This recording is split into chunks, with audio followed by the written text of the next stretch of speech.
Биз бул апатта бир нерсени түшүндүк. Адамдагы эң кымбат нерсе колубузда экен, акысыз берилип туруп ошонун кадырын билбей жүрүпбүз. Бул ден соолук, бул таза аба. Азыр эми кычкылтектин баасын түшүндүк, азыр ден соолуктун баасын түшүндүк. Жакындар менен кол алышып көрүшүү кандай чоң бакыт экенин, бир туугандыкына барып учураштыруу кандай чоң бакыт экенин ушуларды биз түшүндүк. Буга чейин кадырын билбей жүрүптүрбүз. Эми апат келгенде бизден сурап келген жок. Апат деген ушундай экен, ал тандап отурбайт экен. Анын зыяны, анын эпкини улууга дагы, жашка дагы, карыга дагы, таанымалга дагы, белгисизге дагы, балага дагы, улгайганга баардыгына бирдей тиет экен.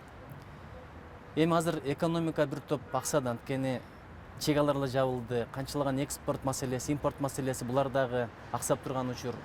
Бир топ ишканалар жабылып турат. Эмне себептен дегенде карантиндин шарты ошондой. Сактыкка кордук жок дейт. Бирок билесизби, бул бюджет жоготкон акчаны тапса болот. Аманчылык болсо жаманчылык жеңилет дейт. Жаманчылыкта аманчылык жеңет деген кыргыз жаштыкка сөзү бар. Бирок билесиздерби, өткөн адамдардын өмүрүн кайра эч ким кайрып бере албайт.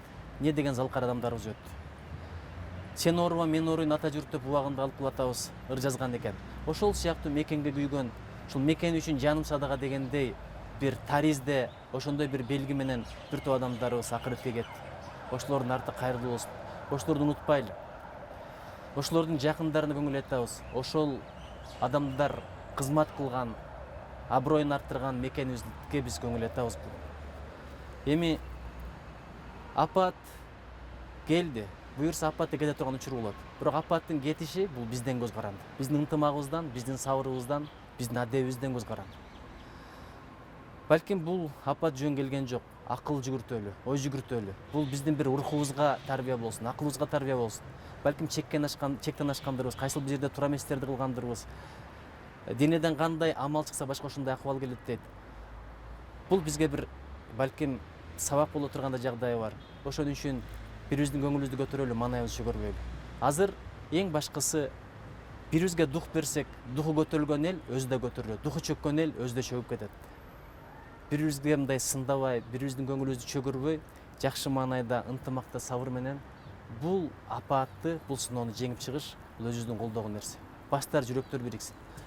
Убагында деле биздин тарыхты карайлы, бир чоң душман келгенде бирикпегендер да бириккен. Ошол биримдиктин берекеси менен дайыма жеңиш биз тарапта болгон.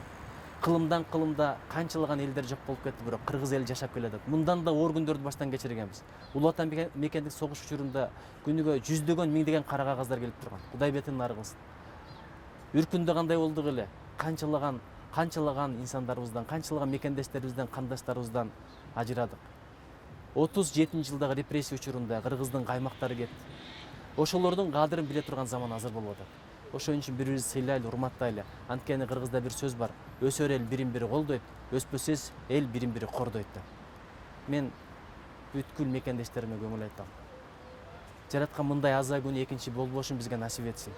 Жалаң гана жакшылыктардын эшигин ачсын жараткан, жамандыктардын эшигин жаап койсун. Бизди жалаң гана жакшылык менен сынасын. Ал үчүн барга шүгүр дейли. Ушундай учурда сабыр кылалы. Колдон келишинче караңгыны айта бербей, колдон келсе үйдүн бир бурчуна шам жагалы. Караңгыны миң айткыча чыркырап, кандай сонун жаап кой бир чырак деген элибизде сөз бар. Жараткан бизге оомат берсин. Жараткан бизге биримдик берсин. Элибиз, журтубуз бийик болуп, туусу дайыма желбиреп, эл аралык кадыр баркы күндөн күнгө көтөрүлө берсин.